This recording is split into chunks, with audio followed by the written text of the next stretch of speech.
welcome to a video, not a vlog this time. We're gonna paint a mural. I really want to make more specific themed videos and I thought this was a perfect place to start. It's art related, it's fun for me to do and film and for you to watch hopefully. Plus I can share with you how I did it as a beginner, as I've never painted a mural or anything at this scale before. And I went for a symmetrical yet still simple design without using any fancy equipment. In fact, here are all the things that I used for this project. A pencil, eraser / rubber for mistakes, some sort of big paper, wrapping paper or like A5 sheets taped together. I've got this poster paper which I have in various colours which I use for various different things. Some tape. We're going to be using the stencil method, so that is to stick paper to the wall, and then just a tape measure of some kind. I found it useful having both of these, but I only use this one to draw straight lines, so you could use edge of a frame or something like that, and then something like this for the actual measuring, and then obviously the paint, and that's everything. So of course, to begin to paint a mural you need to know what you're painting. My goal is to create a painted headboard of some kind to fill up the space above the bed, because my bed is quite low,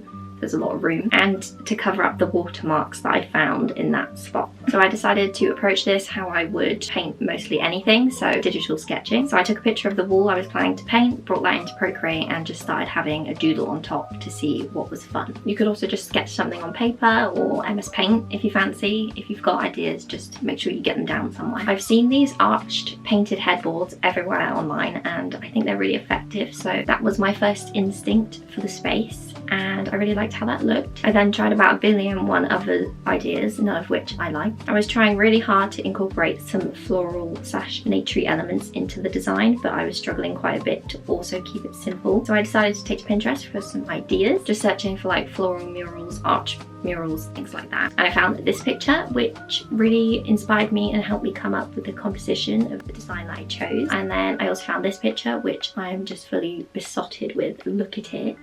I want my whole house to look like this. But this muted green and blue palette inspired me to choose blue for the flowers in the mural. So now that we have our design chosen, our colours chosen, we need to measure the wall, make the stencil, but first get some paint.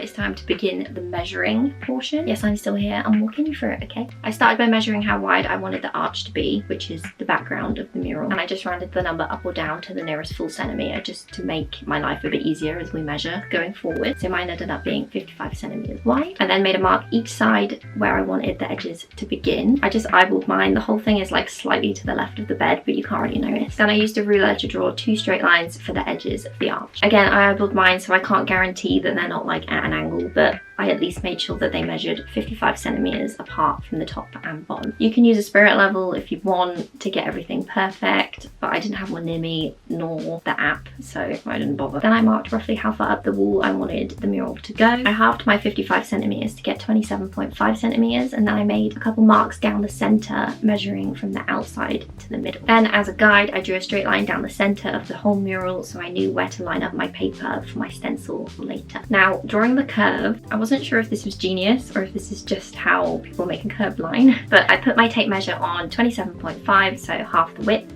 positioned it as central over that middle guideline as I could, and I just tilted it until the end where I'm holding my pencil matched up with my straight edge line.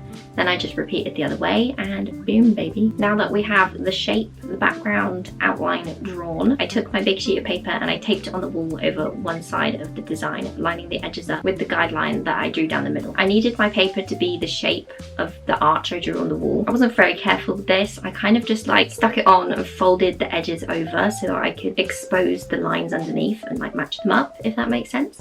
I could have just done the tape measure trick again, but it's too late now. Basically, you just have to get it as close as you can. Then I whipped my sketch out and started drawing one half of the design onto the paper. I just freehanded this bit using the arch guide and the central guide, the edges, to get most of the placements right in the space. I took some time working on the middle just to try and get it as close to the sketch as I could. It's not identical, but you get the vision. And then once I was happy with my design, I took the paper off the wall, cut out my design, stuck it back on the wall. I made a few marks down the middle earlier where the design comes off the paper so I could line it back up perfectly. And then you could probably guess, draw around it to get the desired design onto the wall. Take it off, flip it over onto the other side of the wall, and then draw around it all again. I know this feels like a lot of prep work, but honestly it didn't really take that long. And now we can start the painting.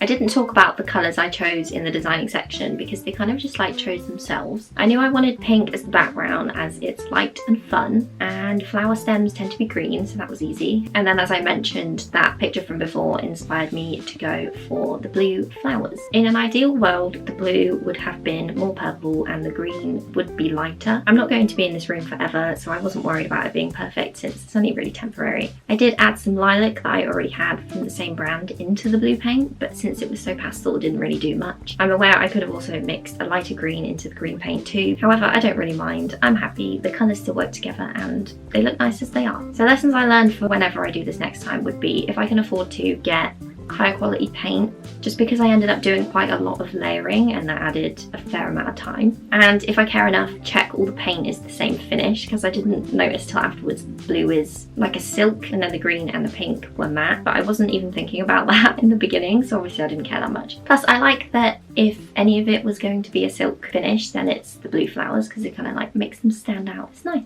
I would probably also get myself a mini spirit level just to make my life easier, and I might do that anyway.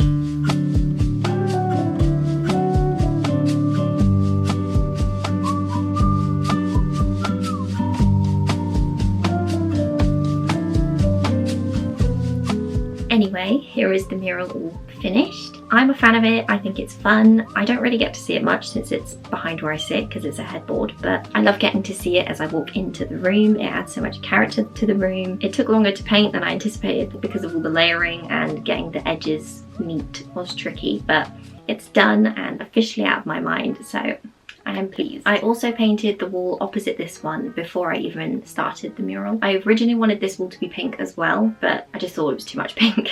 So to tie in the flowers, I decided to use the same blue colour, and I think it's cute.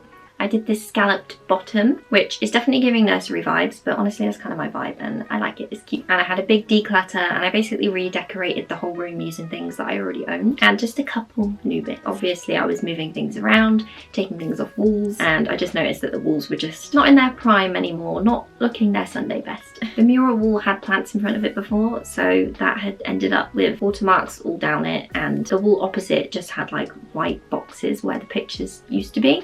Not cute. So that's what this project is, just a quick fix covering up the problem areas with fun colours. And I had fun doing it. Here is a couple shots from my favourite areas of the bedroom. My trinket shelf inspired by Tiffany, aka Applecheek. Such a cute idea. I will keep an eye out for a better trinket shelf in the future. This one was gifted to me at Christmas. It originally came with loads of little drawers in it, so I just took them out and it works really well. I really love it. This mirror is also a new addition. I've been looking at a mirror identical to this online for like a year and a half, 120 quid, and I just hadn't been able to justify the price this whole time. And then a few weeks ago I found this one in my favourite secondhand place for like 30 quid. Amazing, I love it so much. And then the only other new things I added, besides the paint obviously, were this little urn type pot, very cute. I picked that up from the same place as the mirror, along with this cool mirror which I painted. I love a weird shaped mirror. And then my lampshade, which is from Danelle. This lamp I bought a few years ago. I also already had this rug from my mum. The curtains were a gift from my mum as well a little while ago. Finally put them up. They are so cool. I already had this mirror and the lava lamp. Again, very happy that I finally get to put them to use. A lot of little things I already had, but I just felt like the room wasn't ready for them yet beforehand, you know what I mean? So it was cool. I got to decorate with like new things that I love, but they weren't new because I already have them. Plus I'm proper happy that I finally get to use them all, so yay. So I hope that you enjoyed that, and I hope that I didn't speak too much. Let me know if you have any ideas for any specific themed videos that I can do besides vlogs. I need some inspiration. I need some ideas in the bank. Thank you so much for watching, for being here. Love ya. See you soon.